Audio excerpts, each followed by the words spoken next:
be here. Thank you all for being here. Thank you, Clyde. Happy late birthday. I have a special song for you later, and we'll embarrass us both. You more than me, though. So, the item I brought tonight is this card that my friend personalized. It says, "So sorry for being a cunt." Yes, because although a cunt, he was also officially apologetic. And this card is very special to me now, and slightly ironic because it is a sorry for your loss card. Because my dear sweet friend Nick died last year on August 6th. And he was my best friend. My very best one.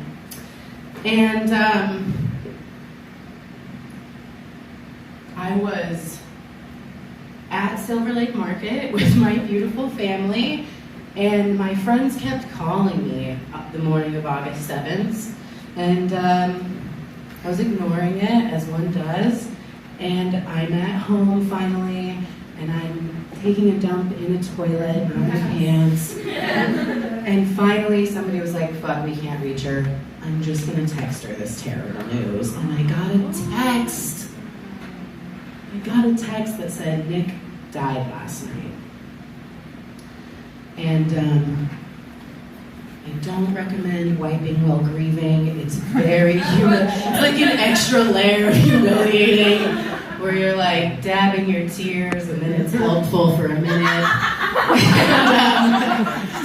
I just like went and collapsed on my bed and started screaming, "Nick's dead." Turns out his friend, not his best friend, that was me, it was mutual, samesies, it's better that way, was driving him to Lake Tahoe and decided, because he was high on mushrooms, to drive in the opposite lane of traffic, killing Nick instantly.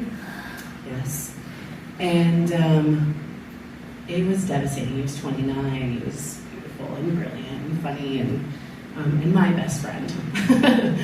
And 3 weeks later, I'm still very sad. I went to a show with my boyfriend downtown, and we're driving home, and there's a freeway on-ramp next to us, and as the light in front of us turns green, this maniac comes around like 3 cars ahead of him to turn left very fast onto the freeway, hitting a pedestrian. That's what I said. And so I also said, wait, there's more. I also said to my boyfriend, I was like, pull over, block this lane of traffic, call 911. I was a nurse. I'm a badass in these situations. Yeah. And I start to triage this stranger on the street whose brains are bleeding all over me. And the car who hit him sped away. Nobody else stopped to help us. It took a very long time for the ambulance to get there.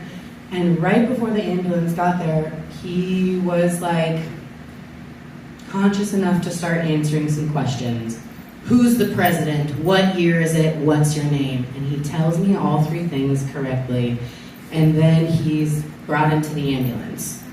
And I go home and I was like, oh, it's so devastating to watch somebody do such a terrible thing to somebody and not give a shit, you know? It's just like, how could you hit a human being and then leave really quickly? And I just kept thinking, is that guy alive? And if he's not, his best friend is so sad. His best friend is so sad. And I had this person's last name, and I called all the hospitals, and everybody was like, we don't have him. Like, I'm really sorry, and I keep calling, and finally I stopped calling, because if they don't have him, somebody else does, and it's not a good place to be, right? And I was so sure he was dead, and then 2 months later, I'm taking a shit again.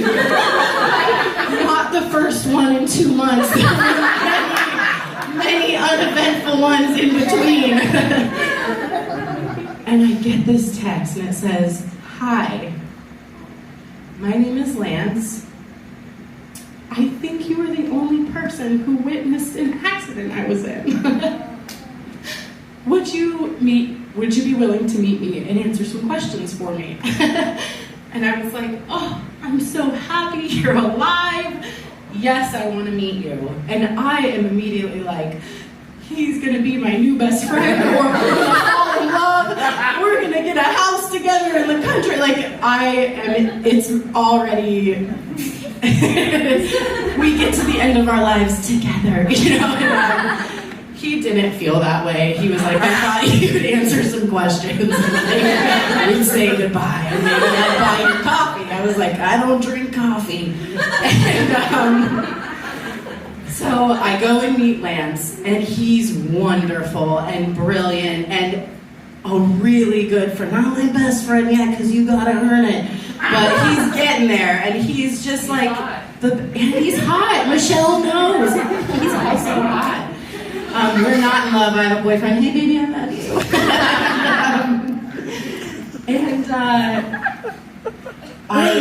We really do hang out all the time. He's coming to our house tomorrow night for dinner, and he's at this other event that I invited him to with me, a friend's birthday, and it was kind of like a bring whoever you want. And so I'm at this party. Lance is there, boyfriend's there, friends are there. It's great, and this guy is like talking to somebody and like points at me, like, and he walks over to me, and he's also hot. He like really looks like Jason Statham, and I'm just like, who are you?